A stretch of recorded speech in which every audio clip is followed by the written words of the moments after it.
Hola, ¿qué tal? Bienvenidos, bienvenidas, bienvenides.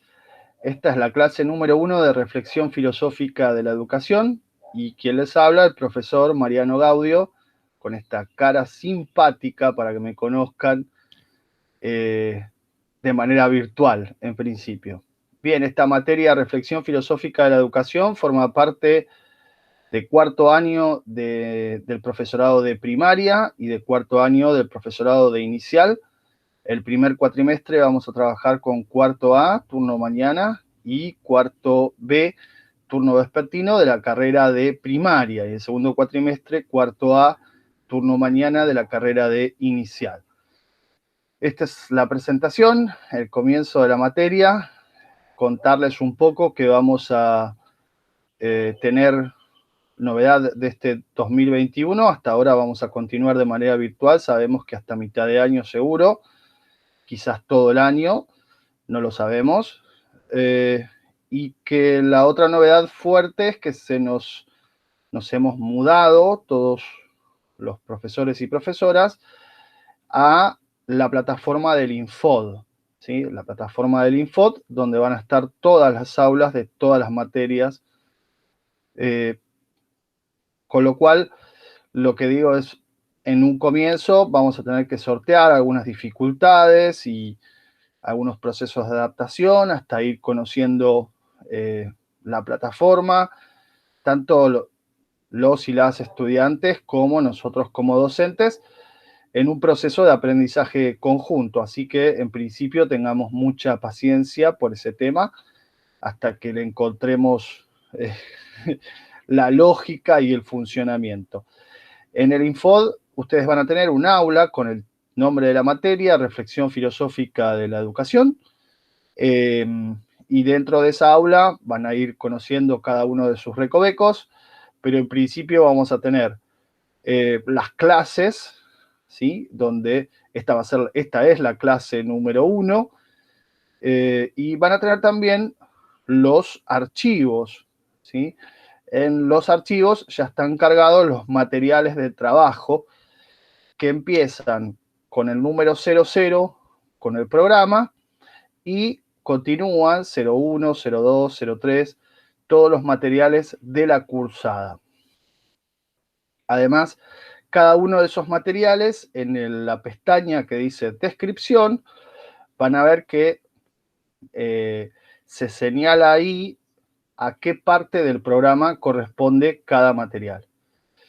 Vamos a hablar tanto de la importancia del programa y en particular de cómo funciona este programa de reflexión filosófica, y vamos a hablar también de lo que podríamos llamar el oficio del estudiante, es decir, de cómo nos vamos a mover y qué cosas son importantes en este contexto de educación virtual.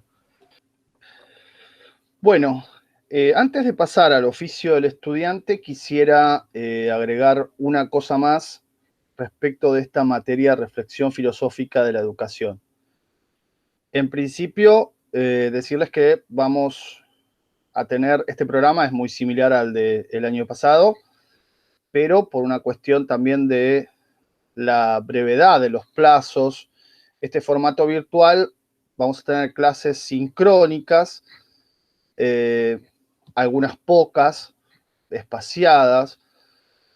Primero vamos a empezar con clases asincrónicas y les pido particularmente paciencia la primera semana porque el proceso de inscripción todavía va a continuar y se van a ir sumando más personas. Así que vamos a empezar prolija y lentamente.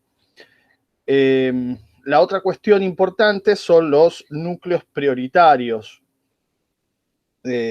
Con lo cual, las clases van a trabajar, vamos a trabajar en las clases asincrónicas grabadas, que de ser posible se subirán a la plataforma del Infod, los ejes fundamentales del programa, ¿no? Es decir, está el programa, hay una serie de cuestiones que es lo que plantea el programa, y esos ejes fundamentales son los que vamos a trabajar en las clases asincrónicas. Por supuesto que vamos a hablar de los textos, pero vamos a hablar desde un nivel de generalidad y tratando de ver una problemática común que pueda ir enlazándolos cada uno de los textos. No vamos a entrar en el detalle de esos textos que, estando ustedes en cuarto año, creo que no van a tener ningún inconveniente en leer porque no hay ningún texto realmente difícil. Y respecto de la modalidad de trabajo, vamos a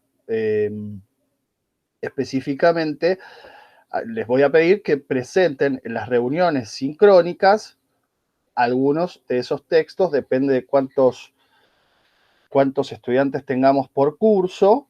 Esa presentación va a ser por curso. Y bueno, vamos a hacer una exposición, una puesta en común, y eso también va a formar parte de las clases, pero en ese caso van a ser sincrónicas, ¿no? Cuando exponen ustedes.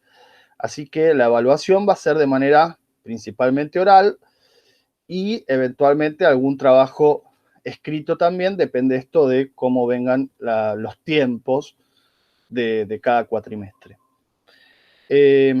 Una recomendación que la hago ya de entrada para que quede bien claro.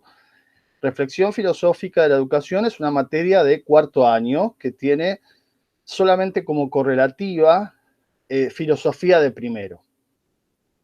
Con lo cual ha sucedido y suele suceder que se inscriben a esta materia estudiantes de diversos años de la carrera. En un momento, por un acuerdo institucional, se había pensado que por lo menos tenían que tener la práctica de tercero aprobada.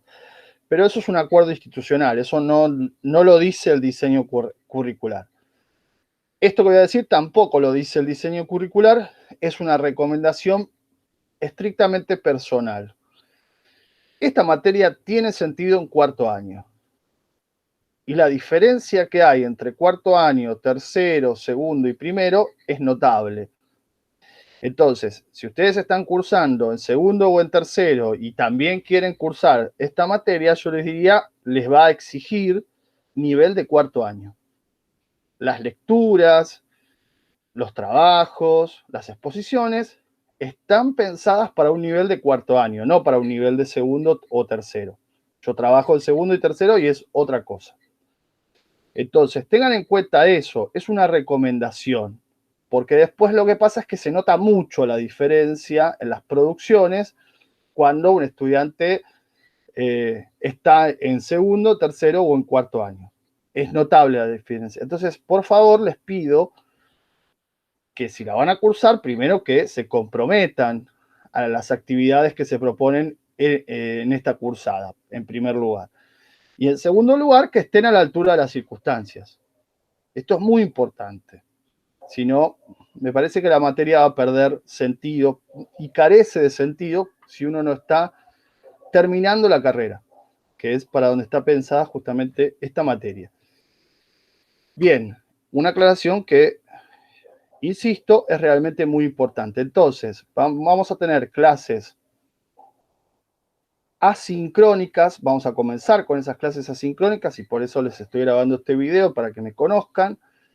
Y después tendremos, obviamente, presentando un link en la plataforma, en el aula del Infod, y con ese link vamos a armar un Meet y a partir de ese Meet tendremos nuestras reuniones sincrónicas con las respectivas exposiciones.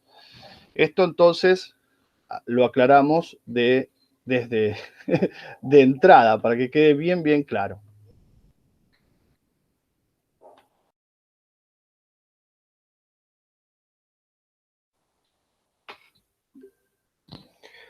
Bueno, pasamos al segundo punto de nuestra primera clase, que es esto que podemos llamar la organización del oficio del estudiante, ¿no? Cómo hay que trabajar. Es un punto importante porque nosotros como profesores fuimos, somos y seremos estudiantes también. Entonces, el oficio de estudiante es algo que se hace, ¿sí? Que se practica, que se lleva a cabo de diferentes maneras, con diferentes profundidades según la época de la formación. o el nivel en el que uno se esté formando, pero es un oficio muy interesante y quiero insistir en dos aspectos que son fundamentales. Uno es que todo docente sigue siendo un estudiante, aunque pase a ocupar un rol diferente dentro de un aula.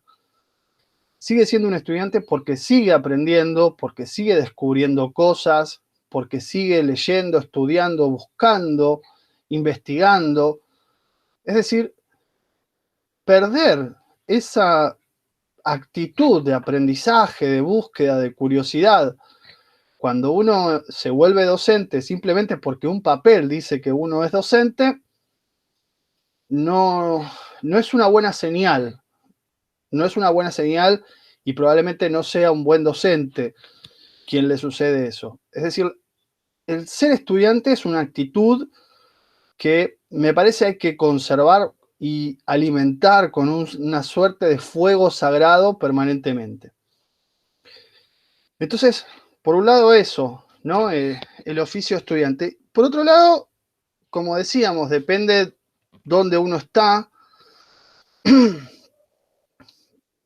Y aún así, dependiendo de dónde uno está, me parece que es importante decirlo, clarificarlo, aunque parezca obvio. Y de hecho, los espacios afines a la filosofía solemos ocuparnos de cosas, en estos espacios solemos ocuparnos de cosas que son obvias. Pero no por obvio no lo vamos a dejar de decir.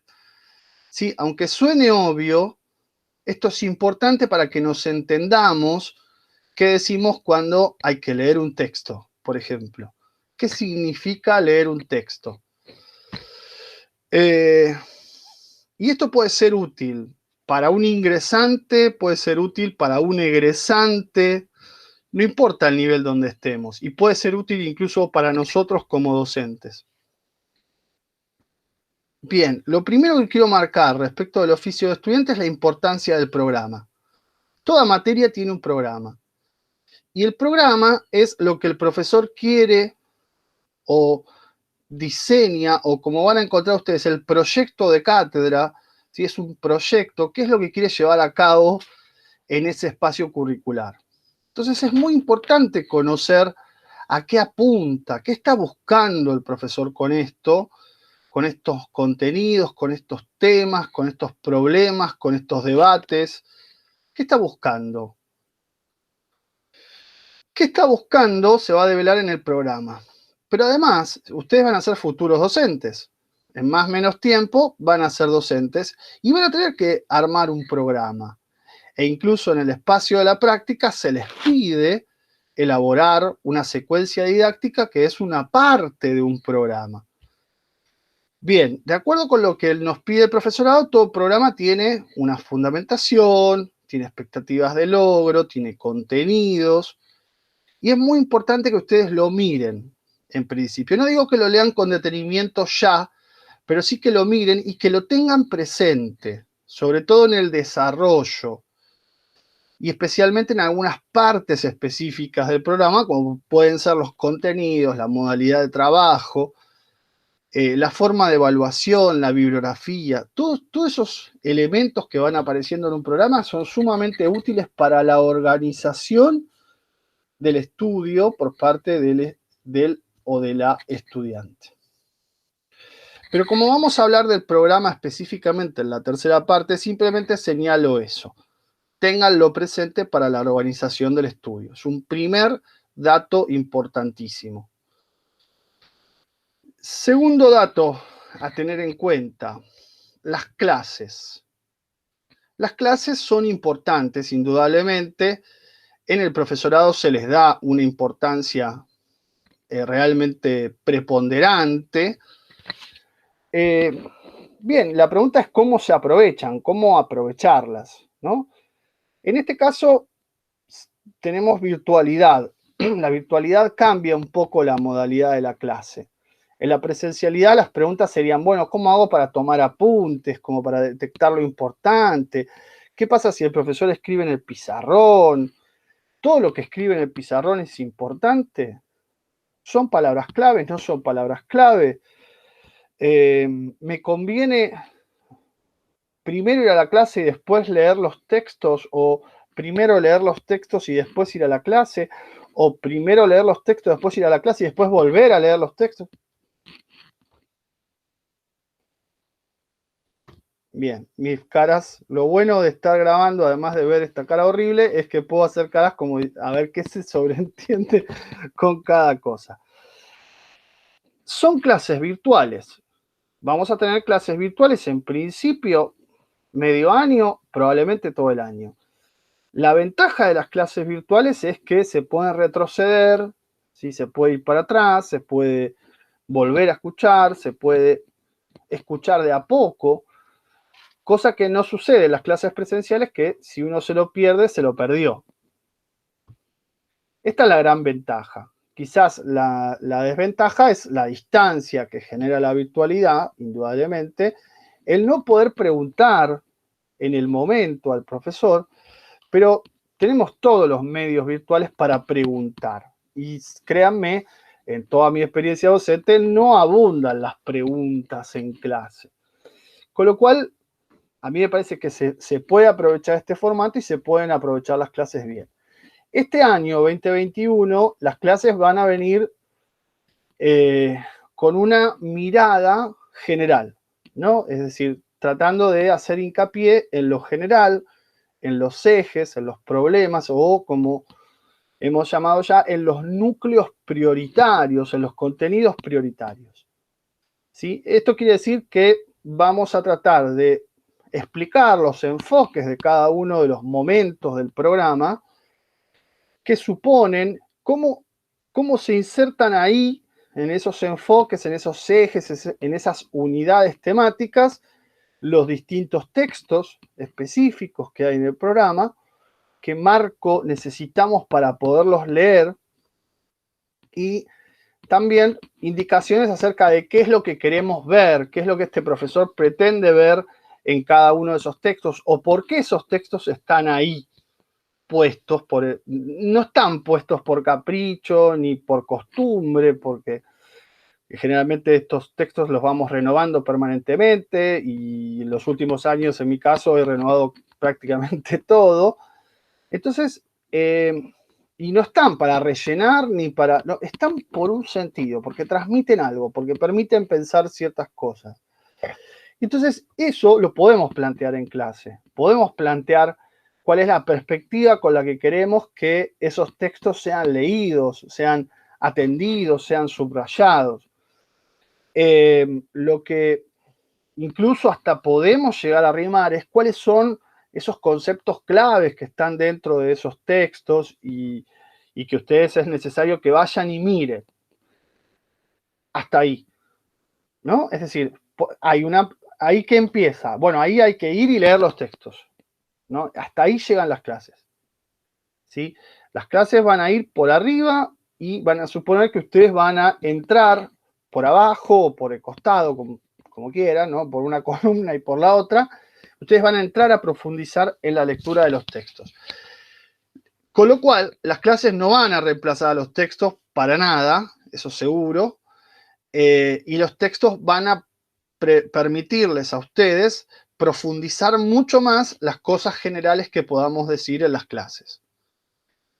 Pero ciertamente, como vamos a marcar cuál es la línea de lectura, por qué pusimos ese texto ahí, qué queremos que vean en cada texto, o qué quiero, porque en este espacio estoy solo, pero bueno, ¿qué es lo que quiero que vean? Bueno, las clases son muy útiles para eso. Entonces la idea es que se complementen, no que hagan una cosa o la otra, sino que trabajen textos y clases en complementación.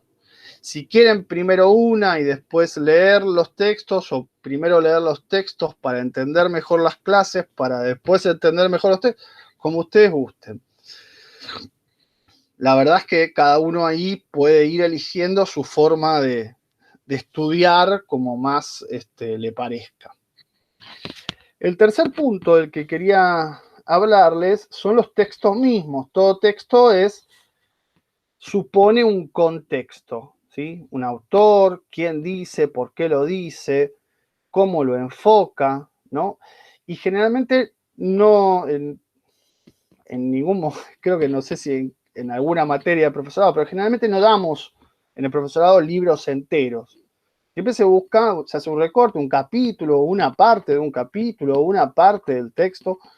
Nunca utilizamos un libro entero, pero ese texto quiere decir, es una parte de, quiere decir que está recortado, quiere decir que está extraído de algo más grande, que tiene un autor, que tiene una época, que tiene un lugar en donde fue escrito. Entonces, todo ese contexto tenemos que medianamente indicarlo para que ustedes puedan ver, tener una serie de datos que les permita después avanzar con la lectura. Por supuesto que la lectura es importantísima, es irreemplazable. Si ustedes no hacen eso,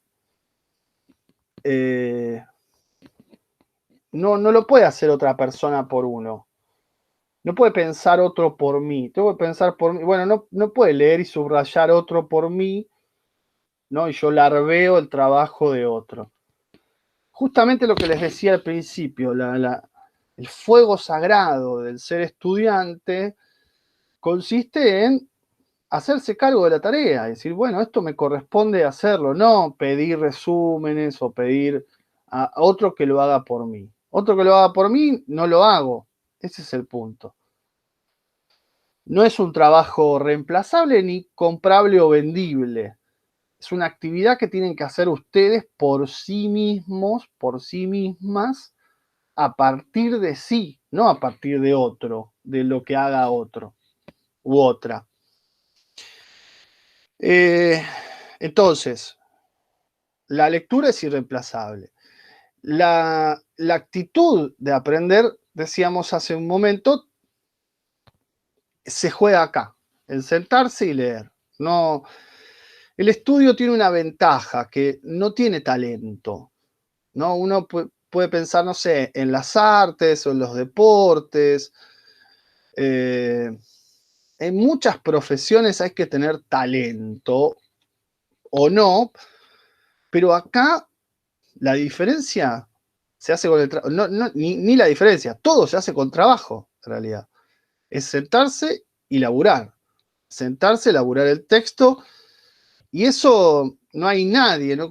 Yo conocí alguna vez gente que se sentaba, leía y entendía todo perfectamente, y después no rendía los parciales, por ejemplo, ¿no? Entonces, no se produce automáticamente. Es trabajo, es voluntad, es dedicación, es esfuerzo, es entregarse además a ese trabajo. Por eso decía tan importante el oficio de estudiante, que supone que uno se pone a hacer algo, y ese algo lo va transformando a uno. Porque la actitud de aprendizaje y de asimilar te tiene que transformar. No sos el mismo, no sos la misma después de ciertas ideas que pasaron por tu cabeza. Creo que las ideas pueden pasar y no afectarte en nada. Bueno, así ganamos bastante insensibilidad frente a todo. Podríamos decir que vivimos en una sociedad bastante insensible, bastante poco permeable a lo que pasa más allá. Eso, bueno, puede pasar. La verdad sería horrible y no demuestra mucha actitud de aprendizaje, claramente. Entonces, tenemos el texto, hay que leerlo. Los textos no se leen solos, no los pueden leer otros por mí. Por supuesto que vamos a encontrar palabras que no entendamos. Esas son importantísimas, las que no entendemos, las que tenemos que aprender, las que tenemos que mirar por primera vez a ver qué significan. Esas son esos desafíos son los que interesan, son los que te tienen que despertar. Si todos entendieran un texto, te dormís, porque ya más o menos sabes qué va a decir. Todo, cuando aparece algo que no entendés, en vez de decir, oh, hay otra cosa que no entiendo, ahí es donde tenés que despertar, buscar qué palabra significa, la frase, lo puedo despejar, sigo leyendo un poco más a ver si se entiende, aparece un sinónimo. Esa es la parte donde hay que estar despierto y dedicado, ¿no? Dedicándose a eso. Entonces, pueden haber palabras incomprensibles, pueden haber frases incomprensibles, pueden haber párrafos incomprensibles, pero no hay nada que si alguien se sentó a escribir, no hay nada que sea indescifrable, no hay ningún enigma. Es cuestión de sentarse y desarmarlo para ver cómo estaba pensado eso y ya está. No es un enigma irresolvible. Por supuesto que la lectura, uno recomienda lectura, subrayado, marcación de ideas principales, marcación de conceptos claves. Puede ser que todo esto se haga por separado, puede ser que todo esto se haga junto. De nuevo, ahí entra cada uno con su estilo a determinar cómo tiene que proceder a ese trabajo. ¿Qué hacemos con las ideas importantes? Detectamos algunas ideas importantes, detectamos conceptos claves, muy bien. ¿Qué hacemos con ellos? Una vez que se termina la lectura del texto, hay que sintetizarlo. Y una manera muy eficaz de sintetizarlo es armando un mapa o esquema conceptual. Hay distintos nombres, hay distintos estilos, por supuesto, para hacer mapas, esquemas, cuadros. ¿Cuál es la idea? La idea es llevar a una gráfica visual todo el trabajo que viniste haciendo. Todo ese trabajo de lectura, todo ese detectar conceptos fundamentales, bueno, armarlos en un esquema, en un mapa que te permita mirarlos todos juntos. Preferentemente en una hoja, en una carilla, digamos, ¿no? Es decir, que se pueda ver todo junto. Y que se pueda ver, además, viendo dónde está lo más importante y dónde está lo no tan importante y lo menos importante. Incluso dentro de lo más importante, porque lo que vos haces ahí es extraer esas ideas, esos conceptos, términos, lo que ustedes quieran, fundamentales. ¿Sí? Y siempre estás como achicando, achicando, achicando, agrandando, agrandando, agrandando. ¿No? Como si fuera un acordeón, digamos, ¿no? Juntando todo y separando todo de nuevo. ¿Qué es importante entonces en el armado? Un esquema es un instrumento de trabajo fundamental, porque te permite recordar todo ese trabajo que vos hiciste. Fundamental. De lectura, de subrayado, de búsqueda de ideas y demás. Luego, ¿qué tamaño tiene que tener? Bueno, uno ha visto de todo y ha hecho de todo, pero el tamaño útil es este que les digo, es una carilla, que se pueda mirar, ¿sí? Como si fuera una hoja que uno tiene frente a sí mismo. Ese es el tamaño ideal. Más cargada, menos cargada, bueno, eso de nuevo. Pero ¿qué es importante? Que lo importante se vea bien. Lo más importante tiene que ser o más grande, o estar en el centro, o estar arriba e ir abriéndose, o a la izquierda y abrirse para la derecha. Tiene que poderse cristalizar en un mapa conceptual la jerarquización. Jerarquizar quiere decir esto, poder detectar qué es lo más importante y qué es lo no tan o menos importante. Eso es muy útil para el trabajo y sobre todo para el trabajo a largo plazo, para cuando uno tiene que juntar, ¿sí? las distintas lecturas, los distintos textos y ir reconstruyendo el sentido general de una materia. ¿Sí? Para preparar un final, por ejemplo, es muy útil armar esquemas y mapas conceptuales. Perdón. ¿Por qué? Porque cuando uno se mete a hacer algo, entra esa suerte de trabajo micro, ¿no? De pequeño. Empieza a hacer cosas pequeñas, cada vez más pequeño, cada vez más pequeño, y después levanta y empieza a ver ese trabajo más grande que hay que hacer, que es juntar todos los trabajos pequeñitos que fueron haciendo. Esto depende, digamos, si es para un parcial, si es para un final, si es para un trabajo práctico, si es para una actividad. Lo que sí me parece que es importante es ir haciendo ese trabajo, no dejarlo para hacer todo junto frente a una fecha de examen. Eso no conviene porque después se hace inmanejable, los tiempos no alcanzan. Entonces, ir dedicándole esos tiempos a la lectura, al subrayado, al armado de esquemas y mapas. Y después, dentro de este oficio, hay que aprender a hacer dos cosas que son fundamentales. ¿Sí? En cualquier nivel, ya uno diría, desde primer año hay que aprender a qué? A escribir y a hablar. Cuando hablamos de escribir, decimos escribir bien, ¿no? Escribir es un trabajo complicado, es un trabajo que lleva tiempo, es un ejercicio. ¿Sí? Hay que estar, conviene siempre estar escribiendo cosas. Esto es una recomendación que uno hace, que si no me equivoco, en los espacios de la práctica también se suele hacer.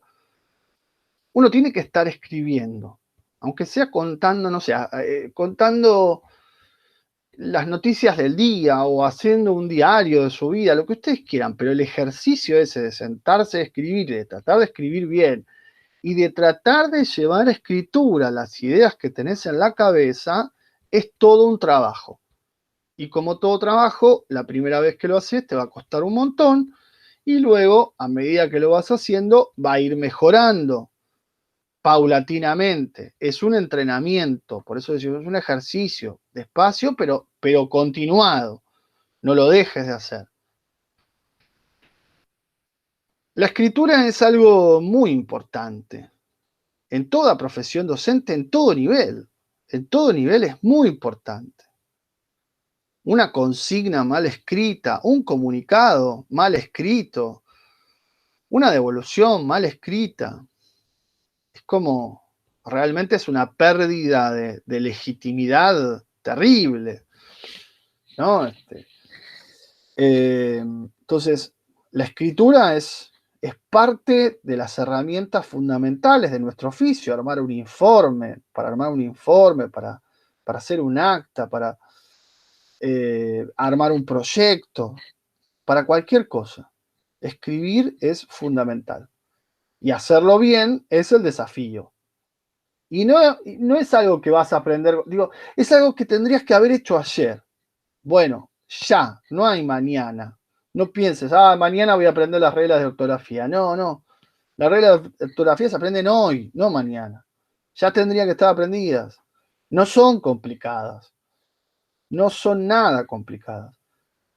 Y con la virtualidad tenés el autocorrector que te está marcando. Ya, te avisa con un firulete rojo, te dice, ¡eh! No cuesta nada. No cuesta nada y no lo podemos postergar más. Porque después eso queda y queda y queda y cada vez peor. Y cada vez se escribe peor y cada vez se usan menos palabras y cada vez se lee menos. No, no, eso no se puede dejar. No se puede dejar librado a que alguna vez lo cures, porque no lo vas a curar nunca. Y vas a quedar mal.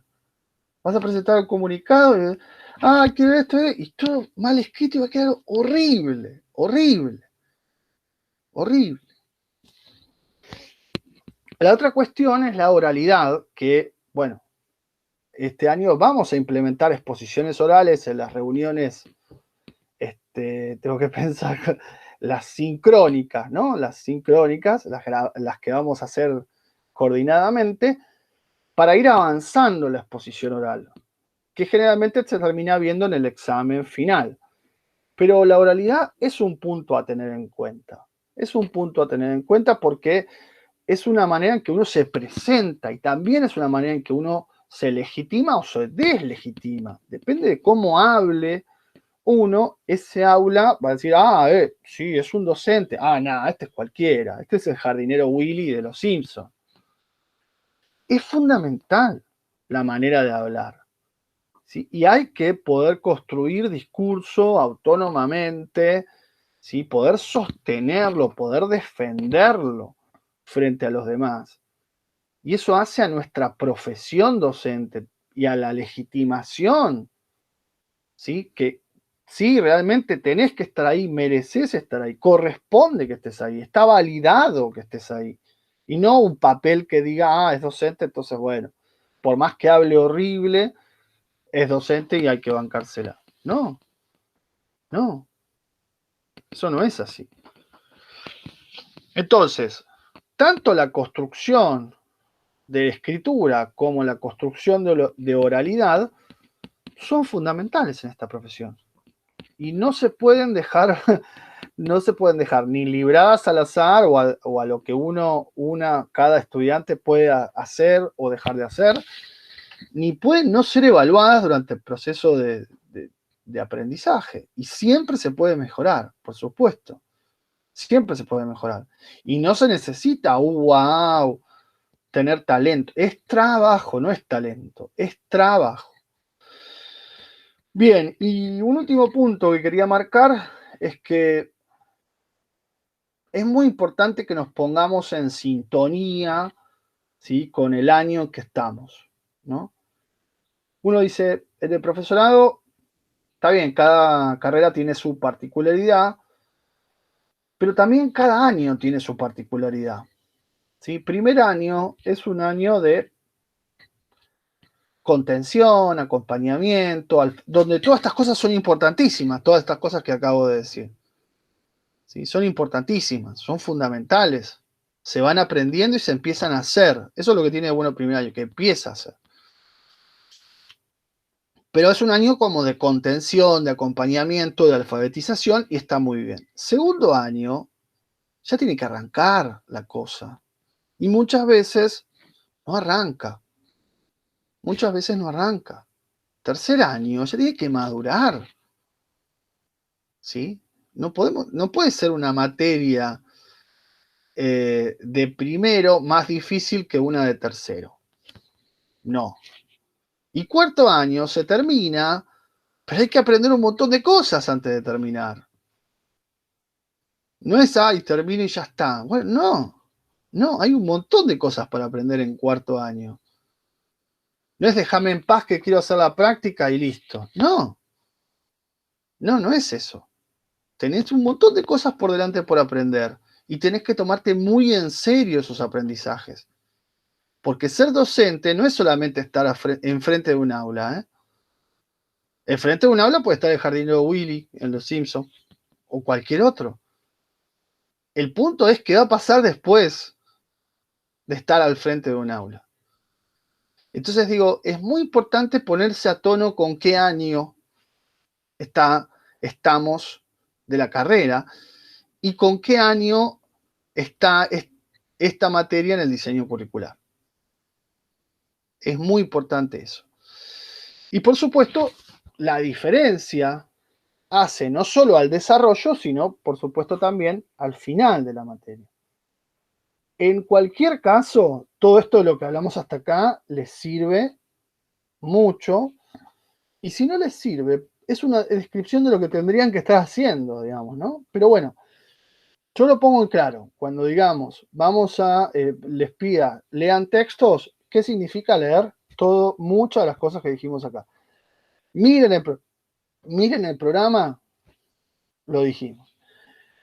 Preparar un escrito, dijimos, ¿sí?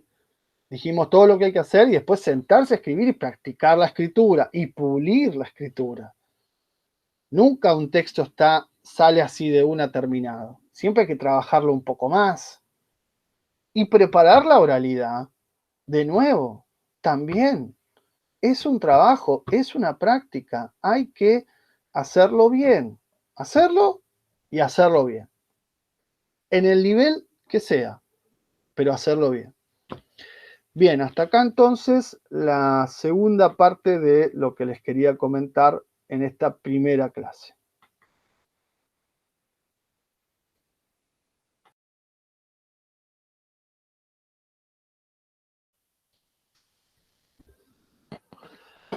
Bueno, y pasamos ahora al tercer punto de nuestra primera clase, que es el programa. Pero particularmente vamos a hablar del contenido del programa. Bien, la materia, como ustedes ya saben, se llama Reflexión Filosófica de la Educación, y el eje propuesto para este programa son problemas filosóficos en el contexto actual. Si uno analiza la materia, en primer lugar, la palabra reflexión significa volver sobre sí. eh, volver, ¿no? Es como el juego del espejo, poderse mirar a partir de un espejo, ¿no? Y llevado al contexto actual, hay toda una serie de dificultades propias de cómo describir, cómo caracterizar al contexto actual que, claro, como todo está sucediendo, todo está al lado nuestro, digamos así, es difícil poder detectar cosas que son muy significativas, muy de época, muy de contexto de época, cosas que son típicas, cosas que no, ¿no? Y es un poco difícil captar y caracterizar el contexto en el que estamos, además metidos, ¿no? Estamos muy adentro de ese contexto. Así que ahí tenemos una primera dificultad para sortear. Y otra dificultad inherente a esta es dónde están o cuáles son los problemas filosóficos del contexto actual. Porque fíjense que esta materia no es reflexión sobre la educación, es reflexión filosófica sobre la educación. No es una reflexión solamente sobre la educación, sino que tiene que tener ese componente filosófico y ese componente filosófico pensado justamente en relación con los problemas que se suscitan en la educación. En ese sentido, bueno, vamos a tratar de ser muy prudentes, o hemos tratado desde el diseño del programa y del proyecto de ser muy prudentes en tratar de señalar algunos problemas, ¿sí?, que se dan en la escena filosófica y pedagógica, educativa, del contexto del siglo XXI particularmente. Pero además, tratando de entender ese contexto de manera situada, es decir, en relación con dónde estamos parados nosotros, nosotras, nosotres, como educadores en este siglo XXI. Entonces, ustedes van a ver que en esta propuesta, en este programa, hay una bibliografía muy actualizada, muy de ahora, muy propia de ahora, y esa bibliografía está articulada con determinadas cuestiones filosóficas a partir de los ejes que vamos a ir presentando. El contexto actual es una especie de monstruo difícil decíamos, de describir, de caracterizar, pero también de delimitar, ¿no? ¿Dónde empieza el contexto actual? Bueno, eso es muy difícil de decir. ¿Y cuál es nuestro contexto? ¿Y cuál es un contexto global? Y de golpe ahora, con la pandemia, todo ha cambiado, todo ha entrado como en una nueva fase con toda una cantidad de problemas nuevos y de desafíos y qué hacer frente a esos. De modo que necesitaremos seguramente como proyectar como incluso más allá de lo que se propone esta materia. Pero me parece que una manera muy didáctica de poder entender el contexto actual consiste en contrastar, ¿sí? Contrastar, marcar el contraste entre lo que pasaba hace un tiempo, ¿sí?, 1 o 2 generaciones arriba, ¿sí?, y lo que nos pasa a nosotros hoy en día. Y lo podemos ver en diferentes niveles, ¿no? Es decir, porque eso nos va a permitir dimensionar un aspecto muy propio de la sociedad contemporánea, que es el cambio, pero sobre todo el cambio vertiginoso, la aceleración, ¿no?, en los cambios permanentes de la sociedad, de las personas, de las costumbres y de la escuela también. Entonces uno podría hacer este juego tratando de evitar este contraste, ¿no? Tratando de evitar dos cosas que no nos sirven para nada. Una es decir, todo pasado era mejor. Eso es una idealización. El pasado no era mejor. Ciertos aspectos del pasado nos pueden parecer mejores, pero el pasado era un complejo, digamos, no se pueden aislar esos aspectos. Entonces, creo que no sirve para nada idealizar el pasado, pero tampoco la inversa, decir, ahora estamos mucho mejor que antes. Ninguna de las dos perspectivas nos permiten ver qué está pasando. Generalmente nos van a deformar lo que está pasando. Bien. Y así como una lente que se enfoca así, así, pero podríamos decir, bueno, ¿vieron cuando el celular está tratando de captar la imagen y se va como, bueno, una cosa así? No nos sirve, tratemos de no caer en ese tipo de cosas. Uno podría, por ejemplo, trazar un contraste muy, muy fuerte entre lo que era la familia de hace 2, 3 generaciones arriba. ¿Sí? Piensen en la familia de sus padres, en la familia de sus abuelos, y ahí van a ver que hay un montón de diferencias, ¿no? ¿Cómo se configuraba esa familia a partir del modelo monolítico, matrimonio para toda la vida, patriarcado, autoritarismo, violencia, cantidad de integrantes de la familia, una familia además muy numerosa, ¿no? El rol de la mujer, cómo aparecía el rol de la mujer, lo desdibujados que aparecían los niños, ¿no? O sea, si ustedes preguntan a sus abuelos, tienen la posibilidad, o más todavía, cómo era la infancia, van a ver que hay una diferencia enorme con cómo es la infancia hoy, que ya no es la infancia que ustedes tuvieron, para nada. También hay una diferencia enorme ahí. Por esto que les decía, hay muchos cambios y muy acelerados, ¿no? Hoy el modelo de familia no es mamá, papá, nene, nena, eso ya cambió. Hoy hablamos de familias ensambladas, de diferentes roles, de un protagonismo muy fuerte de la mujer, de mayor democratización en algunos aspectos, no en todos, más horizontalidad, ¿no? Como que están a la par. Hablamos de otro tipo de vínculo muy, muy diferente entre adultos e infantes, completamente diferente, ¿no? La distancia que había entre el mundo adulto y el mundo infantil de 2 generaciones arriba nuestro es muy diferente, muy diferente. Hablamos de a qué jugaban, ¿no? A qué jugaban los chicos, ¿no? Eso es interesante. ¿Qué pasa ahora con los juegos? ¿Qué pasa con los regalos? ¿A qué juegan los chicos hoy? ¿Cómo juegan? ¿Cómo se vinculan entre sí? ¿Cómo se vinculan con los adultos? ¿No? ¿Hay más aislamiento? ¿Cómo aparece la tecnología? ¿Interviene? ¿Cambia todo la manera de vincularse? ¿Genera dificultades para vincularse? ¿Genera mecanismos de diferenciación social? ¿Se pueden mezclar los chicos si no tienen los recursos tecnológicos?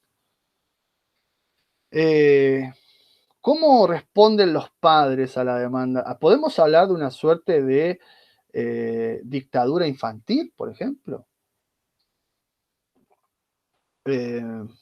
Podemos hablar de niños abandonados, podemos hablar de muchas cosas, pero evidentemente el concepto de infancia que manejamos hoy es completamente diferente al que se pensaba hace 20, 30, 40, 50, 60 años atrás. Completamente diferente, completamente diferente. Hablábamos también de familia, hablamos del rol de la mujer, hablamos de infancia y hablamos de una sociedad. ¿Cómo era la sociedad de hace 30, 40, 50, 70 años atrás? Y ahí vamos a encontrar diferencias muy fuertes, ¿no? Sociedades en algún momento mucho más rígidas, ¿no? En el sentido de que no toleran el cambio, las parejas son para toda la vida, y ese tipo de cosas. Y podríamos pensar que ahora hay una sociedad más flexible, más abierta, más que ve con mejores ojos la diversidad, ¿no? Entonces, mientras que las otras sociedades eran como más monolíticas, ¿no? Más binarias, como se usa en el lenguaje de género, y, digamos, está bien o está mal, ¿no? qué sé yo, cuando yo era chico, que se divorcian los padres de un chico de la primaria, era un escándalo, era un caso. Por supuesto que eso no quiere decir que todos los matrimonios fueran felices, para nada, no tiene nada que ver con eso. Pero y ahora es completamente al revés. Y eso está bien, está mal, es distinto. Digo, por un lado, se puede blanquear más, por otro lado, hay otros problemas, se abren otros problemas, otros desafíos. Lo mismo, qué sé yo, con los roles de género, ¿no? Esta cosa de los nenes juegan a juegos de nenes, las nenas juegan a cosas de nenas, los roles son muy... Eso no puede estar más, ¿no? Eso no debería, sigue habiendo, como siguen habiendo muchas injusticias y mucha mala educación, digamos. Pero, digo, marca un contraste muy fuerte entre unas décadas atrás, no tantas, no tantas, y lo que pasa actualmente. Y por supuesto, esta sociedad en la que vivieron tus padres, crecieron tus padres y más todavía tus abuelos, era una sociedad con todo lo que eso significa, estable. ¿Qué quiere decir estable?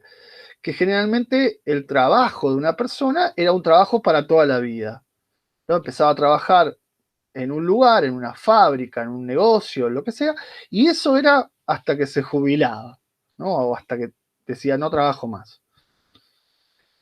Toda la vida el mismo trabajo. Bueno, hoy nosotros, y ustedes más todavía, pasamos por un trabajo, vamos a otro, probamos, nunca nos queda bien el viaje, el gasto, el maltrato. Los trabajos no duran. No conozco a nadie de mi edad que haya mantenido el mismo trabajo más de 10 años, por ejemplo. Van probando, van cambiando, o sea, es una sociedad mucho más inestable, ¿no? ¿Y qué genera esto? Genera más cambio, pero a veces más incertidumbre, ¿no? Es decir, las generaciones anteriores tenían la certidumbre de que entraban a trabajar y ese trabajo se iba a mantener, iba a existir de por vida y que iban a poder hacer su terrenito, su casita, sus cositas y eso se iba a tener de por vida. Bueno, eso no existe más. ¿Sí? Hoy el trabajo no te alcanza para vivir el día a día. Y si te alcanza, puedes ahorrar 2 mangos. Y esos 2 mangos se van volando en algún evento excepcional. Es decir, no podés pensar en largo plazo. La economía no te permite pensar en largo plazo ni darte la tranquilidad de, sí, ya está. Sé que si laburo, voy a llegar a tal lugar. Hoy laburás y no llegás a tal lugar. Esa es una diferencia generacional muy importante, porque además el trabajo es ordenador del día a día y de toda la estructura patriarcal. Entonces, ya no está el padre proveedor, ¿no? El sueldo que mantiene toda la casa. Eso no existe más. ¿Sí? Ahora no alcanza ni 2, 3, ni nada, digamos, ¿no? O sea, es otra realidad, completamente diferente, mucho más inestable y donde tenés que ir como acostumbrándote todo el tiempo a esa inestabilidad y tratar de sobrevivir y de encontrarle la vuelta, ¿no? Es realmente muy difícil y sobre todo es mucho más incierto, ¿no? Esta cosa, no, termina la escuela, que eso te va a servir para conseguir trabajo. Eso es una frase de hace 30 años atrás. No existe más eso. Esa frase hoy nadie sensatamente te la diría. Uno podría decir, bueno, hace 20 años te diría, terminá el terciario, terminá la facultad, que así vas a conseguir.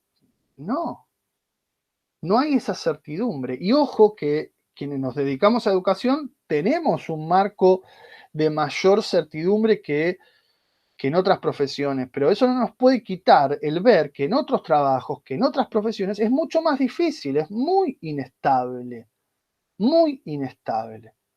Y que hoy no tenés trabajo y tenés los pibes, ¿qué haces para darles de comer? ¿No? Digo, todo eso forma parte de este contexto y toda esa incertidumbre también forma parte de una sociedad que se vuelve en las últimas décadas mucho más injusta distributivamente. Quiere decir que más injusta que es más despareja, que los que más tienen más y los que menos tienen menos, y eso cada vez más y cada vez menos.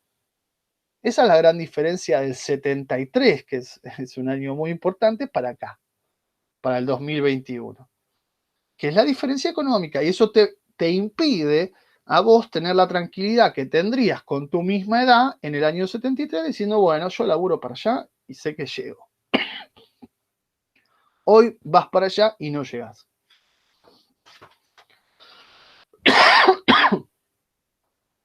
¿Qué ha cambiado? Bueno, claramente todo. Ha cambiado la familia, ha cambiado la visión de la infancia, ha cambiado el rol de la mujer, ha cambiado la sociedad. La sociedad ha cambiado indudablemente y también ha cambiado el Estado. El Estado ha cambiado. El Estado de hoy, el Estado con mayúscula, no es el mismo Estado de los 70, no es ese estado de bienestar, claramente, y no tiene ese poder que tenía el estado de bienestar en la década del 70, que intervenía y distribuía en la economía. ¿Qué pasó en el medio? La dictadura, el menemismo, el neoliberalismo. Eso pasó en el medio. ¿Y qué es lo que generaron esos procesos? Tremenda desigualdad. Son los momentos en donde se dispara la desigualdad, donde la plata no te alcanza. Pero en términos del Estado, ¿qué es lo que pasó? Bueno, ese Estado se transformó, dejó de ser un Estado preocupado por el bienestar de la sociedad, por el bienestar económico y material, simbólico, y pasó a ser un Estado más chico, más preocupado por la policía, la represión, el orden. En el caso de la dictadura eso es muy claro, en el neoliberalismo también. Todos los gobiernos neoliberales son fuertemente represivos. Y es un Estado que garantiza el negocio y el enriquecimiento atroz de unos pocos. Ese es el Estado neoliberal. Ese Estado ha perdido fuerza, ha perdido, como dicen uno de los textos, eficacia, ha perdido presencia y sobre todo, para lo que a nosotros nos interesa, ha perdido producción o productividad o capacidad para producir subjetividad. Eso es clave. Porque la escuela es una institución del Estado, incluso aunque sea privada, porque es escuela pública de gestión privada. Siempre la educación es un asunto estatal y es un asunto público. ¿Qué es lo que ha pasado? Ese Estado ha perdido eficacia, ha perdido capacidad para producir sujetos, para producir ciudadanos, ¿no? Que esa es la idea detrás del ideal de república que educa a sus propios ciudadanos.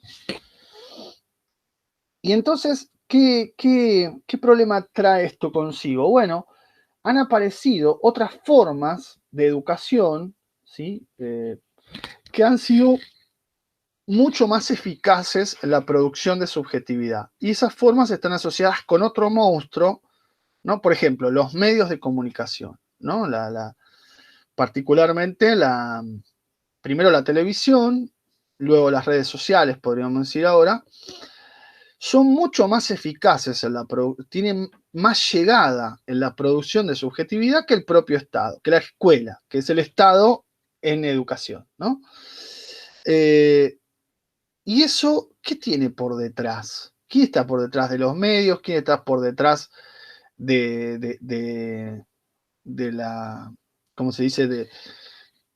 De esos sujetos que se acostumbran a una cultura de la imagen y a una cultura del consumo, ¿no?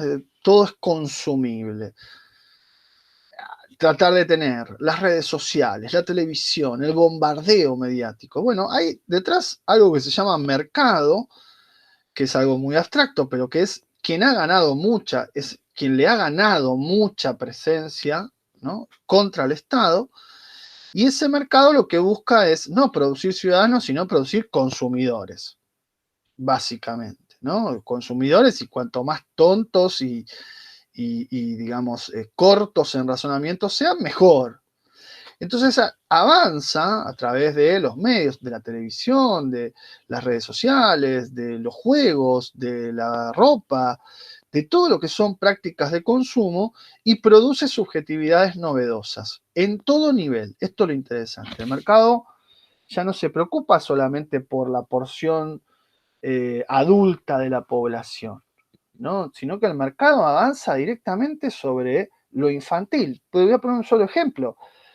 Cuando yo era chico, había solamente 2 programas de televisión para chicos en general, ¿no? No para chicos de determinada edad, sino para chicos en general, que había uno, por ejemplo, a las 11 de la mañana y otro a las 4 de la tarde. Y nada más, en televisión abierta. Hoy tenés, y en el medio pasó mucho también, 10 canales de cable para niños disponibles. Pero además tenés YouTube y además tenés un montón de otras cosas con un montón de cosas para niños. La publicidad, ¿sí? Jamás, digamos, algo para el Día del Niño, yo cuando era chico no recuerdo publicidades para los chicos. O sea, el mercado ha puesto la mirada sobre el mundo infantil porque sabe que es muy influyente, sobre todo las decisiones de la familia, tiene una enorme importancia las decisiones que toma una familia, decisiones de consumo. Y es un público que si además se lo captura, cuanto más chico se lo captura, se logra una fidelidad más duradera, ¿no? Es decir, cuanto más chico se vuelve consumidor, va a ser consumidor de esa marca específicamente. Y esto también se potencia indudablemente con las redes sociales y con la segmentación, ¿no? Es decir, publicidad para niños menores de 5 años, para, no sé, para tal edad, para tal edad, para tal edad. Entonces hay como una segmentación y una publicidad absolutamente dirigida. Es decir, el mercado ha avanzado muchísimo y la escuela sigue con un formato que ya era viejo hace muchos años, ¿no? Ya era viejo. Entonces digo, en la eficacia de producción de subjetividad se produce este desfasaje que es realmente notorio, ¿no? Notorio. Perdón.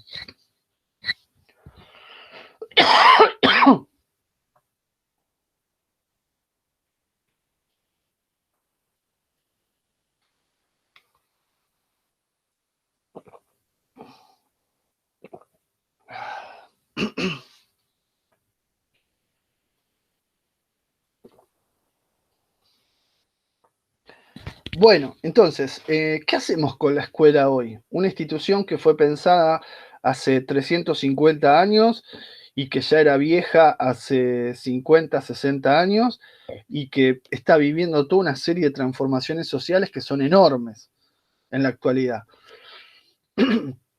¿Cómo hacemos para darle sentido, para darle valor, para que la escuela tenga valor? Porque no basta con decir, ay, bueno, es obligatorio, se lo tienen que bancar y ya. Eso no basta, eso no es un argumento, eso es una apelación a la fuerza, digamos, ¿no? ¿Cómo hacemos para que esa escuela tenga fuerza, tenga llegada, ¿no? Tenga vivacidad en ese sentido? Bien, ese es el desafío, cómo construir un espacio que pueda tener valor, que pueda tener sentido, que pueda tener significatividad, que sea realmente significativo para quienes estamos dentro de ese espacio. Bien, y por eso digo, planteamos una serie de problemas, no es que los querramos resolver ni encontrar una respuesta última, pero sí que nos permitan pensar distintos aspectos del contexto contemporáneo de lo que está aconteciendo. Dicho todo esto como marco general de la materia, señalo un par de cosas más respecto del programa específicamente. El programa está dividido en una serie de unidades temáticas, o sí, unidades, ejes, como quieran llamarle. Primero vamos a encontrar una especie de introducción con 2 textos, con el texto de Abad y Cantarelli, Habitar el Estado, y con el texto de Grimson y Tenti Fanfani, el número 2, Mitomanías de la Educación Argentina. Esta introducción tiene como, por un lado, la idea, tratar de dar este contexto actual a partir de qué ha pasado de la dictadura para acá. y la tesis fuerte de estos dos autores de Habitar el Estado, que es la pérdida de centralidad del Estado, que es lo que estábamos comentando recién. En el caso de las mitomanías, vamos a pensar, bueno, ¿cuál es el rol docente en todo esto, ¿no? Es decir, pensamos el contexto, pero también dónde nos posicionamos como docente en este contexto actual. Y para eso me parece que es súper interesante analizar no tanto qué pensamos nosotros de nuestra propia profesión, que siempre pensamos que es la mejor profesión del mundo y qué sé yo, sino qué piensa la sociedad, cómo la sociedad ha construido determinados mitos, determinadas representaciones sobre la educación en el último tiempo, sobre todo, que hacen que los docentes ya no sean tan bien vistos como en otra época. Entonces la pregunta ahí es, ¿y nosotros dónde nos vamos a poner? ¿En qué lugar nos vamos a posicionar frente a estos pensamientos que la sociedad tiene sobre los docentes? Este primer punto llamado reflexión y contexto actual es como una introducción. Luego tenemos 4 puntos más, 4 unidades temáticas más. El primero se titula Pedagogía y Nuevas Infancias. Ahí tenemos 3 textos, el de Tonucci, el de Freire y Foundes y el de Néstor Cohen.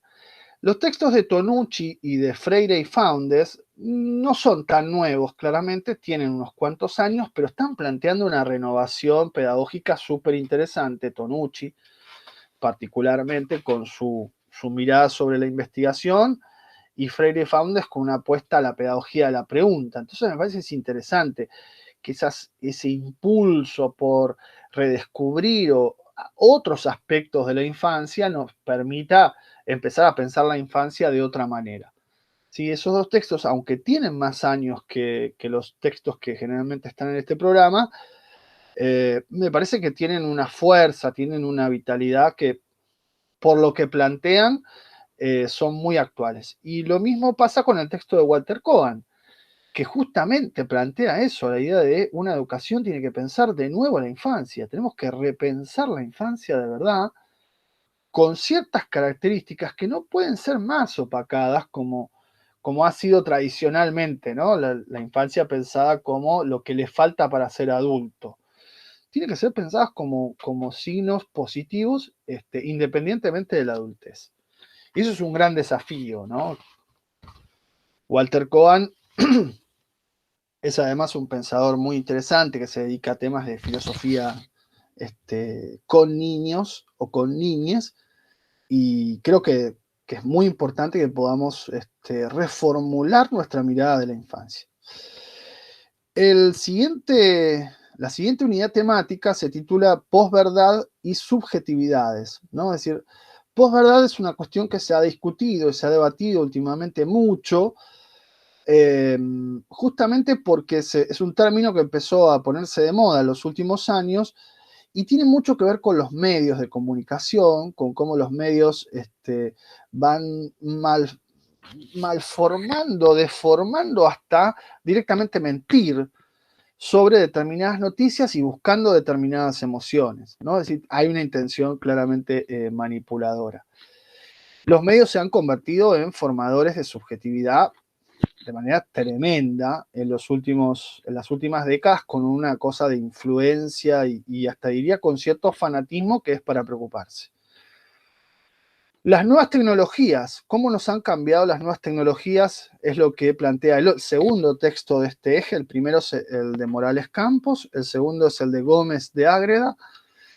El tema de las nuevas tecnologías es para atender, ¿no? Esta cosa de nos están vigilando, nos entienden mejor de lo que nosotros nos entendemos a nosotros mismos, porque conocen nuestros gustos, nuestros detalles.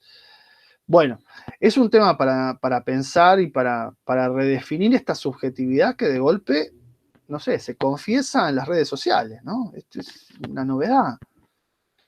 Y el tercero de los textos es uno de Bauman, conocido, Vida de Consumo, donde, bueno, analiza toda esta cultura consumista de la actualidad, ¿no? Es decir, también es una forma, el consumismo es una nueva subjetividad que realmente preocupa. La unidad temática 4 se titula Capitalismo, Pobreza y Desigualdad. Y acá también analizamos otros fenómenos que tienen que ver con la desigualdad económica, la pobreza, ¿no? Y cómo un sistema como el capitalista genera todo esto. Hay un texto de Adela Cortina que se centra en la aporofobia. Luego tenemos un texto de Klicksberg, de Bernardo Klicksberg, sobre la pobreza en América Latina, que es muy interesante porque nos trae la realidad de América Latina y sobre todo la hipocresía de las clases pudientes respecto de los chicos y de la pobreza. Y finalmente una mirada sobre quiénes son los ganadores de todo esto. Los ganadores de todo esto son las élites, un texto de Valdés, ¿no? También. Y por último, la última unidad temática se titula de Descolonización y Feminismos, tomando dos temas que aparentemente no tienen nada que ver y tienen mucha actualidad, eso sí. La descolonización es una perspectiva latinoamericana, ¿no? Que plantea la necesidad de pensarnos de una manera que no sea colonial, es decir, con un centro en el primer mundo y nosotros como teniendo que ir a ese centro, ¿no? Y por eso lo primero que tenemos que hacer es romper esa idea de 1492, el descubrimiento de América, ¿no? Es increíble que se siga enseñando así. Hasta un par de años la revista Villiquen tuvo una etapa en ese sentido.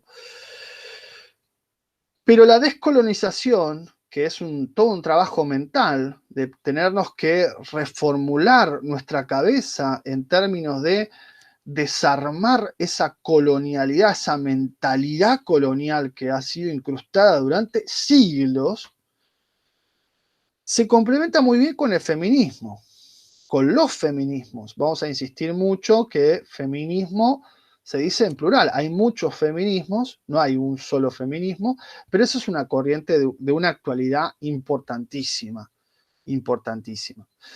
Bien, el tema de la descolonización lo vamos a ver con un texto de Quijano, mientras que el tema de los feminismos con un texto de Vázquez Lava, que nos va a permitir conocer un poco más de esas diferentes corrientes y olas, ¿no? Feministas. Y finalmente tenemos un texto de Rita Segato, que es una feminista también, argentina, con una posición de colonial, podríamos decir, porque claro, la colonialidad y el patriarcado, lo que el feminismo llama el patriarcado, se entrelazan muy bien, ¿no?